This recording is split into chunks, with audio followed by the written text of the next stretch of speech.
waxaan halkan kula wadaagayaa muuqaal yar oo kooban aan ku dul istaagi doono beentii uu Daahir Calasow ku kacay iyo waxa ka jira muuqaalka uu bulshada Soomaaliyeed la wadaagay.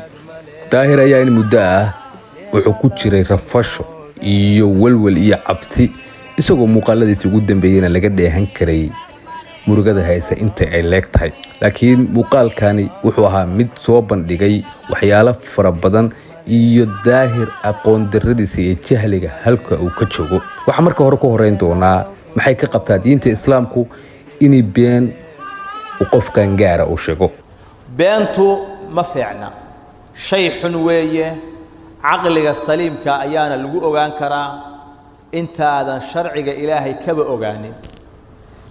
إلهي وحو الله سبحانه وتعالى إنما يفتري الكذب الذين لا يؤمنون بآيات الله وحابين أبورتون هو إلهي آياته سآن رميسني هو أصابين أبورك اللي يقعنا أيغانا وحيهين بين عليال waxaan u maleynayaa Daahir inuu la hadlo dad juhula oo aan dunida wax badan kala socon. markaad u fiirsatid dhaqamadiisa iyo habka uu u fakarayo waxa moodaa in uusan la hadlayn dad isaga ka aqoon badan ama la garaada. waa iska kul magaalada Asmara waxaan baadi dooraynaa caruurtii Soomaaliyeed waxay la socdaa diblomaasi Eritreana iyo diblomaasi Ugandaysa iyo waxay la socdaa diblomaasi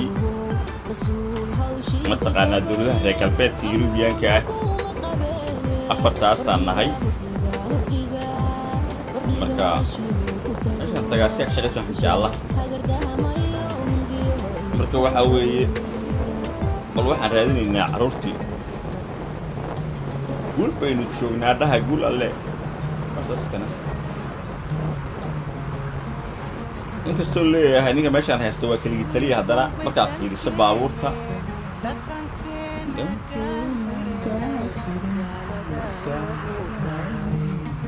markuu dameerkaagu dhinto oo aysan jirin wax aad ka xishoonaysid dhaqan diin iyo islaamnimo waxa ku kacaysa wax walba oo ay maskaxdaadu soo qabato. Daahir wuxuu isku dayayaa inuu hooyooyin iyo bulsho Soomaaliyeed been ku marhabaabiyo isagoo leh waxaan joogaa Asmara waxaan baadi goobayaa caruurtiinii. balila daawo muuqaalka saxda ah ee uu Daahir soo xaday uuna ka dhigayo mid isagu duubay. waxaan ummadda Soomaaliyeed iyo inta wax fahmaysa doonayaa inaan u cadeeyo muuqaalku Daahir gaariga ku dhex jiro waxa la duubay goor iftiina ama waqti duhura. kan Asmara la duubayna waa gabaldhac ama waqti ay qorraxdu sii dhacayso.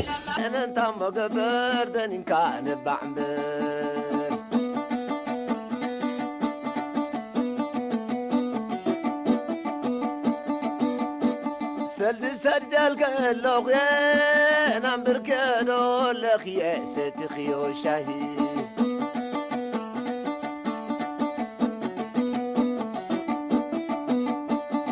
سقط ولا بارد سقط ولا بارد عبوش لنز مسل من قدام حرم عتب زورد بكلدام بخر لي من زطعم تنفسها أنا يفوت زحزن ليدا باليان سد القلق يا نعم بركلو لك يا صدقي وشايد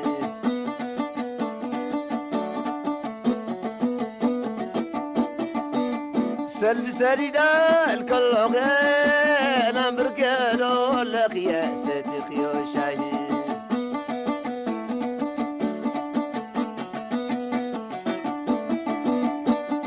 وإمارة ودبي عبد الله وإمارة ودبي عبد الله